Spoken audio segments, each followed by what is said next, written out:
बिस्मिल्लाहिर्रहमानिर्रहीम। अस्सलाम वालेकुम नाज़रीन, आप यूट्यूब चैनल देख रहे हैं। मैं इमरान खान हूँ। सबसे पहले जो इमरान खान साहब ने स्टेटमेंट दिया वो मैं आपके सामने रख देता हूँ।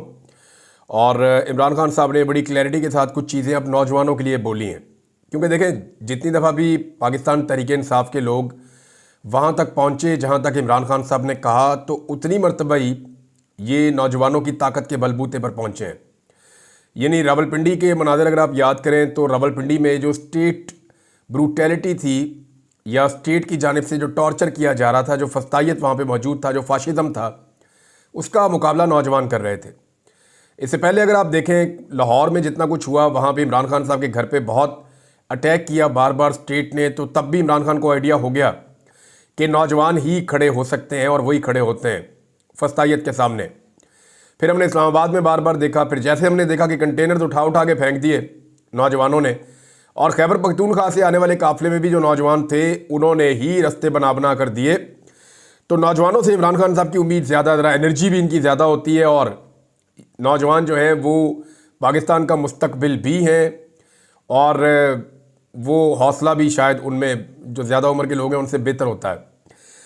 अच्छा जी, अब इसका मतलब ये नहीं है कि जो बाकी लोग हैं वो कुछ करते नहीं हैं। बहुत सारे लोगों ने बड़ा ज़ोर लगाया, बड़े जानदार तरीके से तहरीक चलाई है, लेकिन नौजवानों के लिए इमरान खान साहब का एक खसूसी पैगाम ये उन्होंने जारी किया। ऐसा लगता है कि इमरान खान साहब को जब जब मौका मिलेगा कभी वकला के लिए जारी करेंगे, कभी वो पार्टी के और लोगों के लिए, कभी ख़वातीन के लिए जारी करेंगे। लेकिन जो उनका पहला प्रोग्राम आया, जो उन्होंने जारी किया है, या पहला स्टेटमेंट जिस तबके के लिए जारी किया, वो नौजवान है। इमरान खान साहब ने नौजवानों को मुखातिब करते हुए कहा कि मुल्क में उनका मुस्तकबिल शदीद ख़तरे में है, जिसके सद्देबाब के लिए वो 24 नवंबर को बाहर निकलें, पार्टी के एहतजाज में शामिल हो जाएं। इमरान खान ने अपने एक्स पर अपने पैगाम में कहा कि हज़ारों नौजवानों को हर माह रोज़गार ढूंढने के लिए मुल्क छोड़कर जाना पड़ रहा है, लेकिन कितने नौजवान बाहर जा सकेंगे? सबको तो वीज़ा नहीं मिल सकता, और ना ही सबके पास इतने वसाइल हैं कि वो पाकिस्तान से बाहर चले जाएं। बड़ा पैसा लगता है बाहर जाने में, आसानी तो होती नहीं। तो इमरान खान साहब ने कहा कि मुल्क में जमहूरियत ख़त्म हो चुकी है और कानून की हुक्मरानी बिल्कुल नहीं रही, क्योंकि अब अदलिया को भी टेक ओवर कर लिया गया है। इमरान खान ने नौजवानों से कहा कि अगर आपको अपने मुस्तकबिल और हुकूक और आज़ादी के लिए जिद्दोजहद करनी है, तो आपके पास इस बोगस निज़ाम के ख़िलाफ़ खड़े होने के अलावा अब कोई रास्ता नहीं बचा। इमरान खान ने कहा कि 24 नवंबर को तमाम नौजवान, ख़ुसूसन तलबा और तालिबात, अपने हुकूक के लिए हमारे साथ निकलें, क्योंकि अब इस मुल्क में नौजवानों का मुस्तकबिल शदीद ख़तरे में है। ये जनाब इमरान खान साहब ने नौजवानों के लिए पैगाम दिया। एक पैगाम इमरान खान साहब की जो बहन है वो भी लेकर आई, और उन्होंने भी वर्करों के हवाले से एक बड़ा अहम पैगाम जो है वो पहुंचाया है, और वो पार्टी के हवाले से भी है। इमरान खान की हमशीरा अलीमा खान साहिबा इमरान खान साहब को मिलने के लिए गई, और उन्होंने कहा कि इमरान खान ने कहा है कि एहतजाज हमारा आईनी हक है, 24 तारीख को तैयारी करें, क्योंकि ये फाइनल राउंड है, और जब तक मुतालबात नहीं माने जाते एहतजाज जारी रहेगा। रावलपिंडी में मीडिया से गुफ्तगू करते हुए अलीमा खान ने कहा कि इमरान खान ने 24 नवंबर की एहतजाजी कॉल से मुताल्लिक आज दोबारा बात की है, और सोशल मीडिया टाइगर्स, तलबा और नौजवानों को मुखातिब किया है। अलीमा खान ने कहा कि इमरान खान ने कहा है कि नौजवान अपने मुस्तकबिल के लिए खड़े हों, नौजवान पाकिस्तान छोड़ कर ना जाएं, क्योंकि नौजवान ने पाकिस्तान को अब बचाना है। ओवरसीज़ पाकिस्तानियों ने पैगाम दिया है वो 24 अक्टूबर को पूरी दुनिया में एहतजाज करेंगे। उन्होंने बताया कि इमरान खान ने एहतजाज के लिए हिकमत अमली तरतीब देने का कहा है। हुकूमत कितने लोगों को गिरफ्तार करेगी, लेकिन हमने आज़ादी के लिए खड़े होना है। अलीमा खान ने मज़ीद कहा कि इमरान खान ने कहा कि 80 साल की आंटियों को भी एहतजाज में शामिल करें। कराची और कोयटा वालों के लिए पैगाम है वो अपने सूबों में एहतजाज करें। इमरान खान की हमशीरा ने कहा, यानी जो कराची के, सिंध के उधर के लोग हैं, या जो बलूचिस्तान के लोग हैं, कोयटा के, वो अपने अपने सूबों में अपनी अपनी जगहों पे एहतजाज करें, और बाकी जो है वो जो पंजाब के और खैबर पख्तूनख्वा के और दीगर एरिया के लोग हैं वो सारे पहुँचें इस्लामाबाद की जानिब।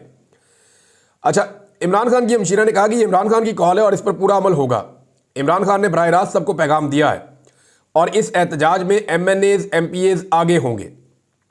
अलीमा खान का कहना था कि मरीम नवाज पंजाब में गैर आईनी काम करके हमें रोकने की कोशिश करेगी, लेकिन हमने फिर भी इस्लामाबाद पहुंचना है। हम अगर अकेले डी चौक पहुंचे और गिरफ्तार भी हुए तो 24 नवंबर को भी लोग पहुंचेंगे। यानी अगर हम अकेले भी पहुंच गए थे और गिरफ्तार हो गए थे तो लोग 24 को पहुंचेंगे और हम भी पहुंचेंगे। अच्छा, अब कुछ जो है वो नून लीगी सहाफ़ी ये आवाज़ उठा रहे थे कि इमरान खान साहब ने हमेशा मौरूसी सियासत के ख़िलाफ़ बात की, तो ये जो स्टेटमेंट बाहर आके बताया है या जो एहतजाजी एक सिलसिले का जो आगाज़ अब होने जा रहा है 24 तारीख को, उसके बारे में जो अनाउंसमेंट है वो अलीमा खान ने क्यों की? पार्टी ने ये अनाउंसमेंट क्यों नहीं की? अलीमा खान ने ये अनाउंसमेंट क्यों की? तो ये तो पाकिस्तान तहरीक इंसाफ के अंदर मरूसियत आ गई है, इस तरह की बात कुछ हमारे नून लीग के सहाफ़ी दोस्त कर रहे थे। तो मैं एक चीज़ क्लियर कर देता हूँ आपको कि इमरान खान साहब से उनकी पार्टी के लोग बड़ी देर से मिलने की कोशिश कर रहे हैं। पहले भी 1 महीने तक तकरीबन इमरान खान से मिलने नहीं दिया। अब फिर सबको पता है कि इमरान खान साहब ने एहतजाज की कॉल देनी थी। लीडर्स मिलने जाते हैं और जेल के दरवाजे से उन्हें अगवा कर लिया जाता है, उठा लिया जाता है और बाद में छोड़ दिया जाता है और मुलाकात करवाई नहीं जाती। अब इमरान खान को कोई मिल नहीं सकता। जेल का अमला तो बाहर आके बताएगा नहीं कि इमरान खान का पैगाम है कि एहतजाज की कॉल उन्होंने दे दी 24 नवंबर की, और ना कोई और बताएगा। तो फिर वही बताएगा ना जिसकी इमरान खान से मुलाकात होगी, पैगाम को वही बाहर लेकर आएगा। तो इमरान खान की बहनों को मुलाकात का मौका मिला तो उन्होंने ही पैगाम लाकर बाहर देना था। और सियासत करना तो सबका हक है, इमरान खान की बीवी का भी हक है, इमरान खान की बहनों का भी हक है। लेकिन जिसको हम मौरूसियत कहते हैं, मुझे समझ आती है या पाकिस्तानी नॉर्मली समझते हैं, वो ये है कि उसकी पोजीशन का फ़ायदा उठाना। जैसे नवाज शरीफ की पोजीशन का फ़ायदा उसकी बेटी ने उठाया, डायरेक्ट वज़ीर आला पंजाब, कोई काम नहीं किया ज़िंदगी में, डायरेक्ट वज़ीर आला पंजाब। नवाज शरीफ के भाई ने उठाया, डायरेक्ट वज़ीर आला पंजाब और वज़ीर आज़म भी बन गया। नवाज शरीफ के भतीजे ने उठाया, तो इसको मौरूसियत कहते हैं। जब तक बिलावल जो है वो बेनज़ीर भुट्टो की शहादत के बाद ऑटोमेटिकली पाकिस्तान पीपल्स पार्टी का चेयरमैन बन गया। हालांकि कोई ज़रूरत नहीं थी चेयरमैन बनाने की, बेशुमार पार्टी के अंदर और लोग मौजूद थे। लेकिन अचानक एक वसीयत आती है कि ये बादशाहत है, अब हमारा जो ब्लड है, हमारा जो खून है, वो आपके ऊपर क़यादत करेगा, और एक बच्चे को उठा के चेयरमैन बना दिया पार्टी का। तो इन सारी चीज़ों को, इसको मौरूसियत कहते हैं। और बहुत सारी एग्जाम्पल्स हैं, पीटीआई के अंदर एग्जाम्पल्स हैं। लेकिन एक आदमी कैद है तो उसकी बीवी और उसकी बहनें उसकी आज़ादी के लिए आवाज़ ना उठाएं, उसकी आज़ादी के लिए जद्दोजहद ना करें? उन्हें करनी चाहिए और ये उनका हक बनता है। हाँ, सियासत लोग कर सकते हैं, लेकिन सियासत में बेनिफिशरी होना या पार्टी के फैसले करना वो एक अलग बात है। वो शरीफ खानदान और जरदारी खानदान में ज़्यादा बेहतर अंदाज में ये चीज़ें होती हैं। बल्कि ये तो वो एएनपी के अंदर भी 3 नस्लों से 4 नस्लों से अब ख़ानदान ही चल रहे हैं। वहाँ पे भी अब ख़ानदान से बाहर कोई और बंदा पार्टी का सरबराह नहीं बन सकता। वो अब जो क़यादत बनाई है उसके बारे में एएनपी के अपने लोग कहते हैं कि हम तो अजीब मखमजे का शिकार है कि इस ख़ानदान में कोई ऐसा बंदा भी निकलना था जिसने एस्टैब्लिशमेंट की गोद में बैठ के अपनी सियासत करनी थी। तो भाई निकल आया, अब इस तरह का अब क्या करें? जब मरूसियत होगी तो फिर अच्छा और बुरा सारा आपको एक्सेप्ट करना पड़ेगा। पाकिस्तान तहरीक इंसाफ ने तैयारियां शुरू कर दी है जी। नौजवानों ने कॉन्फ्रेंसेस का आगाज़ किया है, यानी कन्वेंशन शुरू किए हैं नौजवानों ने। स्वात में एक बड़ा कन्वेंशन हुआ नौजवानों का, इमरान खान साहब की तवज्जो भी नौजवानों पे है। तो ये अब इकट्ठ आहिस्ता आहिस्ता होंगे मुख्तलिफ शहरों में और उसके बाद फिर ये लोग इस्लामाबाद की जानिब जाएंगे। खैबर पख्तूनख्वा में तो प्रॉब्लम नहीं है, पंजाब वालों के लिए बड़ा इशू है। और पंजाब वाले जो हैं वहाँ से कुछ MPs MNAs जा रहे हैं पेशावर में मुलाकात करने के लिए पार्टी की आदत से। वहाँ पे ये लायामल तैयार करेंगे कि पंजाब से लोग कैसे पहुँचेंगे रावलपिंडी, इस्लामाबाद, और इस्लामाबाद पहुँच के कैसे वो अपना एहतजाज जो है उसको आगे बढ़ाएंगे। एक और जनाब ख़बर है और वो बड़ी इंटरेस्टिंग है, और ख़बर है जी नूरा कुश्ती की। आपको याद है, हमेशा से हम आपको बताते हैं, और इमरान खान साहब ने इसका बड़ा क्लेम किया था शुरू में कि नून लीग और पीपल्स पार्टी नूरा कुश्ती करते हैं, और ये अक्सर नूरा कुश्ती करते रहते हैं। अब बिलावल ने झूठ मूठ की नाराज़गी साबित करना शुरू कर दी है। हालांकि सारी आईनी तरमीम के अंदर ये शामिल था, ब्रूट मेजॉरिटी के साथ मैं करूँगा। हर जुल्म और ज़्यादती के अंदर बिलावल हिस्सा बना। सबसे ज़्यादा सिंध पुलिस ने वहाँ पर ज़्यादतियाँ की, फिर पंजाब पुलिस भी बहुत ज़्यादतियाँ करती है, और हर जुल्म के अंदर बिलावल शामिल रहा। औरतों की गिरफ्तारियाँ हो, तशद्दुद हो, टॉर्चर हो, चाहे लोगों के घरों की चादर और चारदीवारी का तकद्दुस पामाल किया जाए, चाहे लोगों को जबरी तौर पे लापता किया जाए, हर जुर्म का हिस्सा बिलावल जरदारी रहा। लेकिन अब बिलावल का ये कहना है कि कोई ऐसा मुआहदा हमने किया हुआ है आपस में जो शहबाज शरीफ पूरा नहीं कर रहा, तो उसकी वजह से हमें इज्जत नहीं मिल रही। तो कुछ नाराज़गी का खिफत का इजहार किया, और ना सिर्फ किया बल्कि सारे पाकिस्तान की मीडिया की फ्रंट हेडलाइन चलवा दी। जितना पाकिस्तान का इलेक्ट्रॉनिक या प्रिंट मीडिया है, सोशल मीडिया, हर जगह पे इसको लगवा दिया, इस खबर को। ये नूरा कुश्ती है नादरीन, और तवज्जो हटाने के लिए गिमिक है और कुछ भी नहीं है। ये सिर्फ तवज्जो हटाने की कोशिश कर रहे हैं और नूरा कुश्ती कर रहे हैं, अब इनकी तरफ कोई तवज्जो भी नहीं देता। ये आपस में एक दूसरे का सर भी फाड़ देंगे ना और जाली खून लगा के ये वीडियो डाल देंगे, तब भी सबको पता होगा कि ये खून जाली बह रहा है, ये झूठ बोलते हैं, ये आपस में लड़ ही नहीं सकते, ये एक दूसरे की जमानत है, एक दूसरे की जमानत है। अच्छा, इसमें एक चीज़ और मैं आपको बताता हूँ कि पाकिस्तान तहरीक इंसाफ को एक प्रॉब्लम रहता है अपनी लीडरशिप से। यानी कारकुन तो निकल आता है, लीडर जो है वो पीठ दिखा देते हैं अक्सर, या लीडर कंप्रोमाइज हो जाते हैं। इस किस्म की बातें पाकिस्तान तहरीक इंसाफ के कुछ लोग करते थे। लेकिन देखिए वहाँ प्रॉब्लम्स थी। पहले इलेक्शन लड़ता था लीडर, इसलिए सामने नहीं आ पाते थे, वो बेचारे जैसे ही सामने आएगा वो गिरफ्तार हो जाएगा, फिर इलेक्शन कैसे लड़ेगा। उसके बाद जो है जब सिचुएशन ठीक हुई तो फिर आईनी तरमीम के मामले पड़ गए, जब तहरीक शुरू हुई फिर लीडरशिप को पीछे हटना पड़ गया। अब जो है ये पहली मरतबा एक इम्तिहान आ गया। अलीमा खान ने यह भी पैगाम दिया कि लीडरशिप डी चौक में डट जाएं, गिरफ्तार करते हैं तो गिरफ्तारी दे दें, मैं भी जेल में 1.5 साल से बैठा हूं। ये इमरान खान साहब ने अलीमा खान साहिबा के जरिए से पैगाम भेजा है। अब तो लीडरशिप को या तो निकलना पड़ेगा या गिरफ्तारियां देनी पड़ेंगी और फ्रंट पे रहना पड़ेगा सारे एहतजाज की। अब जनाब एक और चीज़ है, 2 खबरें हैं और वो मरीम नवाज से रिलेटेड है। मजाक बनाया हुआ वैसे अजीबोगरीब किस्म का। एक जी वो कह रही है जी मुझे पैराथायराइड है बीमारी। देखिए मैं कभी भी किसी की बीमारी का मजाक नहीं उड़ाता, और ये मैं जब बात कर रहा हूं तो बीमारी का मजाक नहीं है, मैं इंफॉर्मेशन पे बात कर रहा हूं। अल्लाह ताला तमाम बीमारों को सेहत अता फरमाए। बीमार कोई भी हो सकता है, आप हो सकते हैं, मैं हो सकता हूं, कोई भी बीमार हो सकता है। ये बाद औक़ात जो है वो अल्लाह ताला की तरफ से आजमाइश भी होती है, और बाद औक़ात जो है वो हमारे अपने करतूत भी होते हैं। लेकिन अल्लाह बड़ा मेहरबान है, वो बड़ा प्यार करने वाला है, वो अपने बंदों से बहुत प्यार करता है, वो अपने बंदों की हिफाजत करता है। जितना मर्जी कोई गुनाहगार हो, अल्लाह रब्बुल इज़्ज़त की रहमत से मायूस नहीं होना चाहिए। तो मैं कभी भी किसी बीमारी की जो है वो नहीं करता, कभी मजाक नहीं करता, इस पर कभी ज़िंदगी में मैंने बात नहीं की, और होना भी यही चाहिए। लेकिन ये जो पैराथायराइड है, यहाँ इन्फॉर्मेशन पे बात कर लेते हैं। मरीम नवाज ने क्लेम किया कि इसका जो इलाज है वो दुनिया के सिर्फ 2 ममालिक में है, एक अमेरिका में है और एक जिनेवा में है। तो मैं जिनेवा में इसका इलाज करवाने के लिए आई हूँ। सिर्फ स्विट्ज़रलैंड में इसका इलाज होगा या अमेरिका में होगा मेरा इलाज, और कहीं नहीं होगा। अब ये जो पैराथायराइड है, ये इसकी जनाब 2 किस्में हैं। उन दोनों को मैंने खुद पहले स्टडी किया, फिर बहुत सारे डॉक्टर से पूछा, फिर जब मैं इस पर अब वीलॉग करने वाला हूँ तो बहुत सारे डॉक्टर ने सोशल मीडिया पे इन्फॉर्मेशन डाल भी दी है। ARY ने और शायद ये BBC वगैरह ने इस पर स्टोरी भी कर दी है। और ये बड़ा आसान है, ये जाना पहचाना किस्म का ये मर्ज है। यानी डॉक्टर अदनान ने मरीम नवाज को सही नाम भी नहीं बताया बीमारी का, कोई मुश्किल सा नाम बताते।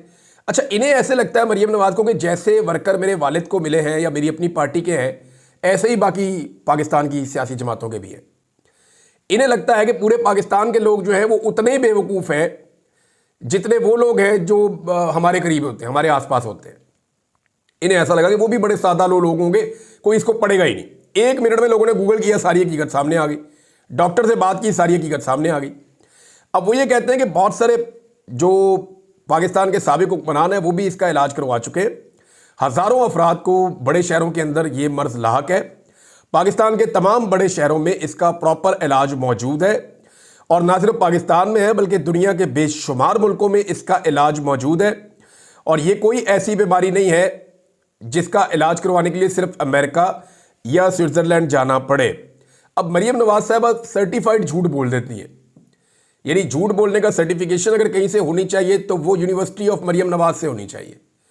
जब भी इन्होंने मुंह खोलना है झूठ ही बोलना है, जब भी इन्होंने मुंह खोलना है। मेरी लंदन तो क्या पाकिस्तान में कोई प्रॉपर्टी नहीं है, मुझे वो तरीका अच्छे से आता है जिसमें जूते पॉलिश होते हैं, फिर जूते भी पॉलिश कर दिए। अब जनाब पैराथायराइड है, इसका इलाज दुनिया के सिर्फ 2 मुल्कों में है। यानी कल ये कह देंगे कि इंडिया का बॉर्डर जो है वो कहीं हमारा जाके पाकिस्तान के साथ नहीं लगता, परसों ये कह देंगे जनाब कि डोनाल्ड ट्रंप जो है वो मेरे अब्बू का कज़न है। कुछ भी कह सकते हैं ना, ये तो इस लेवल का झूठ है। और इसके अलावा एक चीज़ और है जो झूठ इन्होंने फैलाया, वो मैं आपके सामने रख देता हूं। एक जाली मुआहदा इन्होंने जनाब शो किया मुस्लिम लीग नून के सहाफ़ियों को, और ये दिया एक हसास इदारे के एक ऑफिसर ने। उसने मुस्लिम लीग नून के चंद सहाफ़ियों को, बल्कि कुछ और सहाफ़ी भी हैं जो नून लीग के इतने करीब नहीं है, उनको व्हाट्सएप के अंदर कुछ इन्फॉर्मेशन फॉरवर्ड की। और वो इन्फॉर्मेशन थी एक एग्रीमेंट की कि जनाब ये एक लॉबिंग फर्म है अमेरिका में, ये फेंटन आर्लुक, ये एक लॉबिंग फर्म है, और इसके साथ पाकिस्तान तहरीक इंसाफ ने अभी 7 नवंबर को कोई मुआहदा कर लिया है, और उसके मुताबिक वो लॉबिंग करेंगे जी अमेरिका में इमरान खान के हक़ में, PTI के हक़ में। तो जनाब इसकी तहकीकात की हैं, इन लोगों से रब्ता भी किया, मैंने अमेरिका में रब्ता किया, सारी चीज़ें चेक की। नंबर 1, ये जो फेंटन आर्लुक है ये लॉबिंग फर्म ही नहीं है, ये लॉबिंग फर्म ही नहीं है। इसके जाके डॉक्यूमेंट आप चेक करवा लें, इंटरनेट के थ्रू करवा लें, वहाँ पे आप किसी रिपोर्टर को कह के करवा लें। ये लॉबिंग फर्म नहीं है, ये पीआर फर्म है, पब्लिक रिलेशंस के लिए ये काम करते हैं। अच्छा, नंबर 2, ये जो डॉक्यूमेंट है जो लगाया गया सहाफ़ियों की जानिब से, चंद सहाफ़ियों ने लगा भी दिया, चंद ने तहकीकात की, जिन्होंने तहकीकात की उन्होंने नहीं लगाया, और चंद बड़े नाम है सहाफ़ियों के अपनी तरफ से, बड़े तुर्रम खान सहाफ़ी बने हुए, उन्होंने लगा दिया पकड़ के, उन्होंने इसको लगा दिया और लगा के ताने देना शुरू कर दिया, देखो जी पीटीआई जो है वो अब अमेरिका में लॉबिंग करवा रही है। तो मामला ये है कि ये लॉबिंग नहीं थी, ये पीआर फर्म थी, और ये मुआहदा हुआ था पीआर के लिए जब इमरान खान साहब के ऊपर पाकिस्तान में मीडिया पे बंदिश हो गई थी और मीडिया पे तकरीबन ब्लैकआउट हो रहा था। और ये टाइम था 2022 के आखिरी टाइम था, ये जुलाई अगस्त का टाइम था शायद। उस वक्त ये एक इनके बीच में एग्रीमेंट हुआ था म्यूचुअल, और इसके पैसे जो है वो ओवरसीज़ पाकिस्तानियों ने दिए थे और पाकिस्तान की गवर्नमेंट ने नहीं दिए थे, या कोई अवाम का पैसा नहीं था, ये ओवरसीज़ पाकिस्तानियों ने इसके पैसे उनके साथ को मुआहदा किया था। और इनके बड़े अच्छे ताल्लुकात भी हैं ज़ाती तौर पे, ये जो पीआर फर्म है इनके लोगों के पाकिस्तान तरीके इंसाफ की क़यादत से। तो इन लोगों ने जो है वो पीआर ये की थी कि इंटरनेशनल मीडिया पे, क्योंकि लोकल मीडिया इमरान खान को नहीं दिखा रहा था, वहाँ बाइकआउट हो रहा था, तो इंटरनेशनल मीडिया के ऊपर इमरान खान की फ्रिक्वेंसी बढ़ाने के लिए इन्होंने इकदाम किए थे। तो बस ये हुआ था, इसके अलावा और क्या था। और इसकी डेट भी फोर्ज कर दी, इसके अंदर लॉबिंग का वर्ड भी डाल दिया, इसके फिगर भी आगे पीछे कर दिए, और झूठा डॉक्यूमेंट बना के, वो जिस तरह का कैलिब्री फॉन्ट के साथ नहीं बनाया हुआ था ट्रस्ट डीड मरियम नवाज ने, उस टाइप का एक डॉक्यूमेंट बना के सहाफ़ियों को दिया। और उन्होंने भी जनाब नारे लगा दिए सोशल मीडिया पर डाल के, कैसे ये झूठे और फ्रॉडिये हैं कि झूठ फैलाते हैं और झूठ फैलाने के लिए लोगों के कंधे भी इस्तेमाल करते हैं। अब जो इसके अंदर फोर्जरी की गई है, इसके ऊपर पाकिस्तान तहरीक इंसाफ अगर केस करना चाहे तो एफआईए में जाकर केस कर सकती है, अगर उन्हें तौफीक हो तो।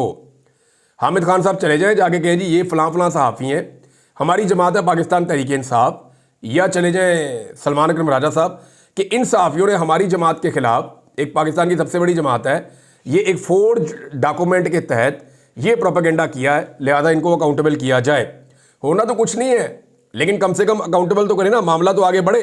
अब हमेशा तो इनकी हुकूमत रहनी नहीं है, तो जब नहीं रहेगी तो तब सबको अपने अपने गुनाहों का हिसाब देना पड़ेगा। मरियम नवाज ने एक स्टेटमेंट दिया, मैं उसके ऊपर सिर्फ बात करना चाहता हूँ। आखिर में उन्होंने कहा जी कि बड़ा दुख होता है जब बच्चे आपकी गाड़ियों के पीछे पीछे भागते हैं, हमारी नौजवान हमारी गाड़ियों के पीछे भागते हैं तो बड़ा दुख होता है। ये बच्चे आपकी गाड़ियों के नीचे आ जाएं, उस पर आपको दुख नहीं होता? तब आपका शौहर खड़ा होकर कह देता है कि ये हमारी कंपेन और हमारी जो इस मुहिम है, हमारी जो तहरीक है उसका शहीद है, इसको शहीद करार दे देते हैं जब बच्चे आपकी गाड़ी के नीचे आ जाते हैं। जब आपके वालिद गिरामी की गाड़ी का गरम गरम बोनट लोग अपने होंठों से चूमते हुए अपने होंठ जला बैठते हैं, तब आपको दुख नहीं होता? जब आप अपने साथ बहुत सारे लोगों को लेकर गाड़ी चलाते हैं और वो बेचारे गाड़ी के साथ साथ भागते हैं आपके चमचे बनने के लिए, तो उस वक्त आपको दुख नहीं होता? अब जब लोग आपके लिए एहतजाज के लिए निकले, आपसे सवाल पूछते हैं, आपको ये कहते हैं कि आप मैंडेट चोर हैं, तो आपको दुख होता है। मरियम नवाज ने जो बात की है ना कि जी हमारा इलाज जो है, मेरा इलाज जो है वो सिर्फ अमेरिका में या स्विट्ज़रलैंड में हो सकता है, नहीं, आपका इलाज वहाँ दोनों जगह पे नहीं हो सकता। आपका इलाज सिर्फ एक जगह पे हो सकता है, और वो एक जगह जो है वो पाकिस्तान में है, और यहाँ डॉक्टर इमरान अहमद खान न्याजी आपका इलाज कर सकता है, और वो आप लोगों का सबका इलाज कर रहा है।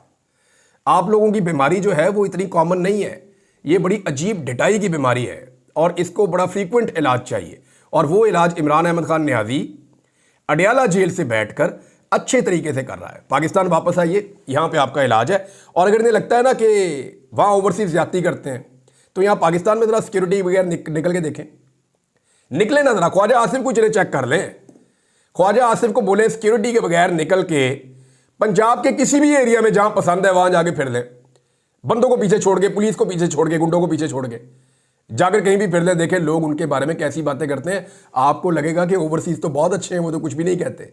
अब तक के लिए इतने, अपना ख्याल रखिएगा, अपने चैनल का भी। अल्लाह हाफ़िज़।